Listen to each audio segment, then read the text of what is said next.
Hey guys, welcome back to another vlog. Today I wanted to talk about why Valentine's Day happens to be the busiest time of year for SPs. So why does Valentine's trigger our loneliness more than usual? Year after year, this deadline, so to speak, kind of keeps coming up for where you're at in your love life, where you're at in a relationship, if you're single for yet another year. And yeah, I can understand how that would kind of pile up on someone. You've got those seasonal mood shifts, heavy marketing, social comparison, and honestly, a lot of social pressure to have a good Valentine's. But when we look into why these drivers might push someone to hire a service provider, we've got to further expand on the emotional, cultural, psychological, biological, and behavioral aspects. When Valentine's becomes somewhat of an emotional report card, companionship can seem tempting because it offers relief from any self-judgment, temporary validation, and hey, it's Valentine's Day. Maybe you just want someone to be romantic with. So you have the ability to participate in this so-called romantic ritual. We're getting a lot less sunlight during this time, so that's going to affect our mood. We're probably isolating a whole lot more. We're not being as social. So that's gonna start to stack on top of this, whether you're with someone or not. Mix crappy weather with the pressure of Valentine's, and it looks like the perfect emotional storm. Pair that in with a little touch deprivation, and yeah, you're probably gonna be feeling the feels on the 14th.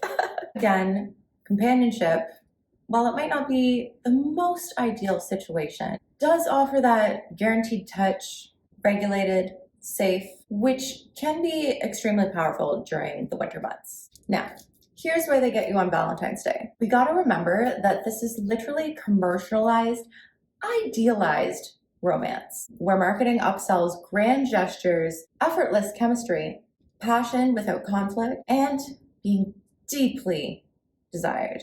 And for so many people in the modern dating world, a real relationship can feel messy, uncertain, or complicated compared to fantasy. Bringing it back to companionship, I can get why it's a booming industry is because, you might want to participate in this emotional story that you believe you're missing out on.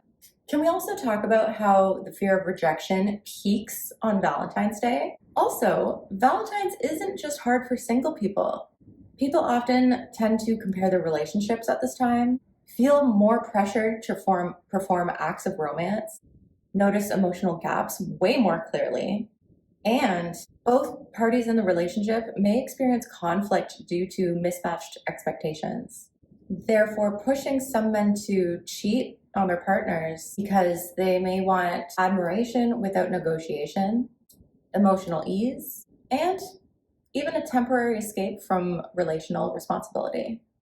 And while this is probably pretty controversial, and I seem to be the only one talking about it, the psychology behind it is definitely real. Now, let's tap into why all this is happening. The masculine loneliness side of it all, if you will. Men are statistically less likely to have support networks, less likely to express any vulnerability to friends, and will often socialize to seek intimacy primarily through romantic or sexual channels. Good old Valentine's Day seems to heighten that gap. We may think in our heads that, next year will be different. Or I thought I'd be married by now. I thought I might have a family by now. I thought I'd be further along emotionally than I am. Humans really do crave participating in these social rituals, receiving gifts, going for dinner, getting dressed up, and sharing affection. Being excluded from these rituals actually creates a deep sense of social rejection. Companionship does allow one to participate in these rituals, even if it's only temporary. So I guess I'd leave you with this.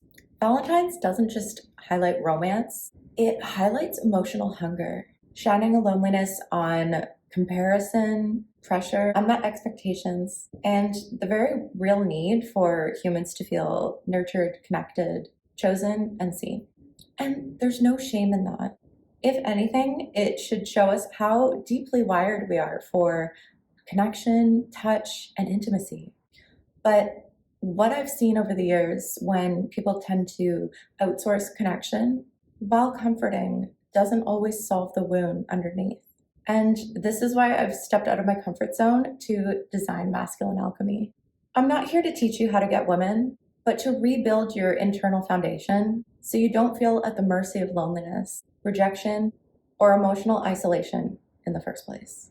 In my course, I want to teach you how to regulate your emotional highs and lows, build authentic confidence that isn't dependent on validation, develop presence and masculine energy, and understand emotional dynamics that create true, real attraction. Most importantly, I want to teach you how to build resilience in a world that often tells you to suppress how you feel. Because loneliness isn't just about not having someone beside you. It's about not feeling at home within yourself. My goal here with MA is to help you walk into Valentine's, or any day for that matter, feeling whole, steady, empowered, whether you're single, dating, or in a relationship. Because connection should feel chosen, not chased. And intimacy should come from strength over survival. If this resonates, stay tuned because we're almost close to launch and I can't wait to see you in there. I'll be sharing more of the tools that we're going to have in the course very soon. And until then, I'll see you on the next video.